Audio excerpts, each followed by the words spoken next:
ndabaramukije amahoro y'Imana ngo bw'Imana aho muri hose kw'isi yose nzima icubahiro kibandanye guhabwa Imana tuzigama ku munsi Imana itugirira neza Imana twitayeho Imana yame iturwanirira uko bukeye uko bwije aho uri hose ivyo ushikako vyose ikubw'Imana ikugiriye neza Imana irushizo kwitaho kandi Imana irushizo kurwanirira uko bukeye uko bwije. Ino sana kano kanya turanezerewe cyane no kubana namwe mu mwanya wo gushima dukengurukira Imana igenda itwitaho uko bukeye uko bwije yamye turwanirira yamye dutsindanishiriza nawe ugera ino sana kano kanya umenye ko atari kubw'ubuntu bwawe ariko umenye ko ari kubw'ubuntu bw'Imana. Imana ibandanye kugira neza, Imana ibandanye kukuzigama, Imana ibandanye kukurwanirira uko bukeye uko bwije. Ino saha na kano kanya tubanje gufata akanya keza ko gushimira dukengurukira wewe wamaze guhitamwo ino chaîne ya YouTube Imana irushirize kuhaguhezagirira, Imana irushirize kugutsindanishiriza, Imana irushirize kurwanirira intambara zitandukanye. Imana ishoboye byose atakintu na kimwe kinanira.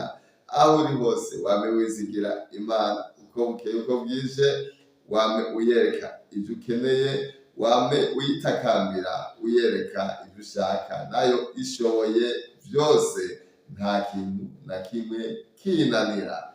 Uyizigire, uyitakambire, uyereke utihishije, nayo iraguhezagira kandi irakugirira neza.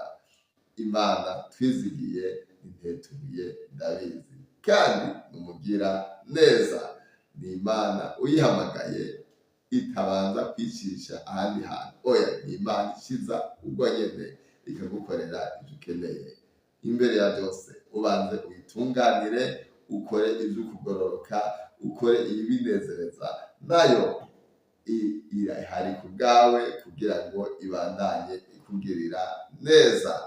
Ivyo urimo byose ibitayinezera ubanze uvyihane, nayo ihari kugira ngo ikubabarire.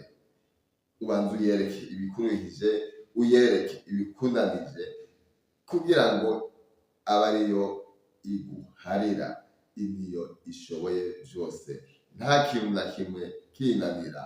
Ni Imana itwitayeho, ni Imana yama iturwanirira uko bukeye uko bwije, ni Imana yama idutsindanishiriza mu bibazo bitandukanye. Hano mw'isi hari ibibazo byinshi bitandukanye, ariko niyo iturwanirira, niyo itubere intsinzi muri byose. Izina ry'Uhoraho Imana yacu ibandanye gushigwa hejuru. Ni Imana ikwitayeho, ni Imana inyitayeho, ni Imana yama ituri hafi uko bukeye uko bwije. Niyo Mana ikwiye kwizigirwa. Wame uyizigira, wame uyitakambira, nayo ishoboye byose no kukuba hafi n'ibyayo niyo ibishoboye. Aho uri hose wizigire kugira neza kwayo. Nubwo uri mu bihugu bitandukanye, wame wizigira Imana uko bukeye uko bwije. Nta kintu na kimwe ushobora gushikako, nta hantu na hamwe ushobora gushika atari kubw'Imana, atari Imana irakugejeje.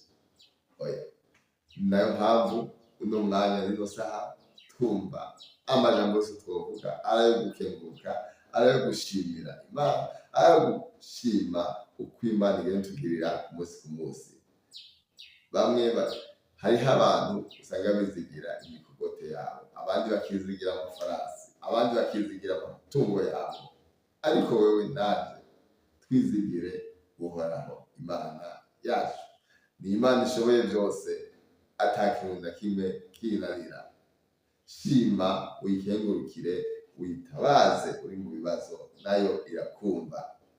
Ugutwi kwiwe kwama yama bangiriye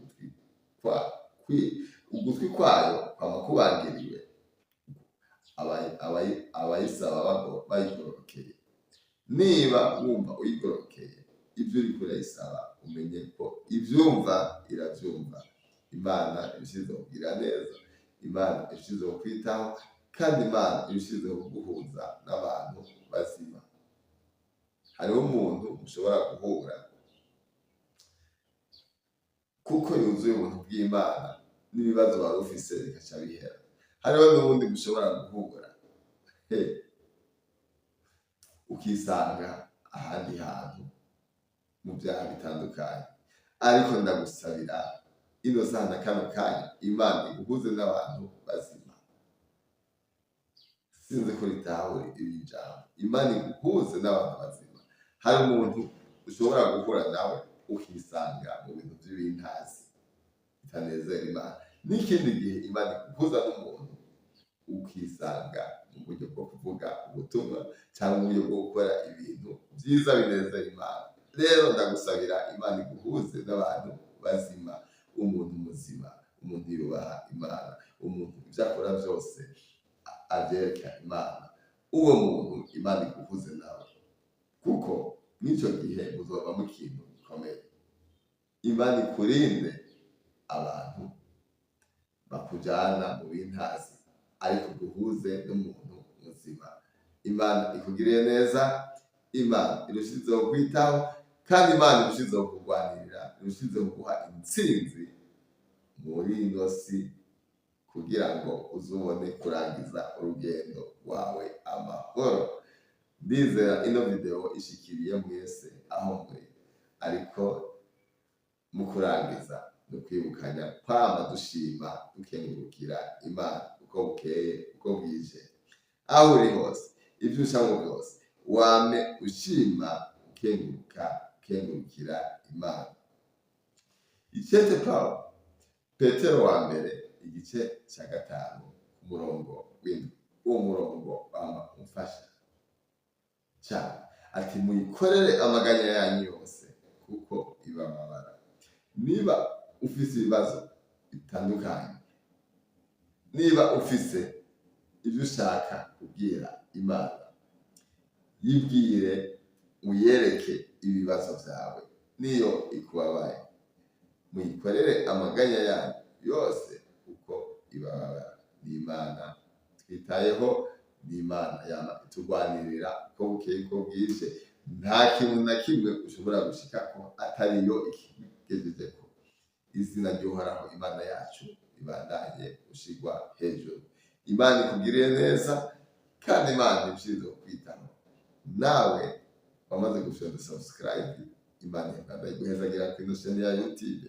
Nawe utarashonda subscribe, urahawe ikaze, turaguha ikaze, uze twigwanire ubane nacu kw'ino chaîne ya YouTube. Imana ihaguhezagirire, Imana ikugirire neza. Turabona benshi ariko baremera kubana nacu. Imana ibahezagire, ibagirire neza. Mwari kumwe na Gedeon Niyorugira, uw'Imana yagiriye ubuntu. Yego, uw'Imana yagiriye ubuntu. Nawe ndizera Imana yakugiriye ubuntu, kandi niyo ikugejeje ino saha na kano kanya ukiriho. Nayo mpamvu ukwiye kwama ushima ukengurukira Imana uko bukeye uko bwije. Mugire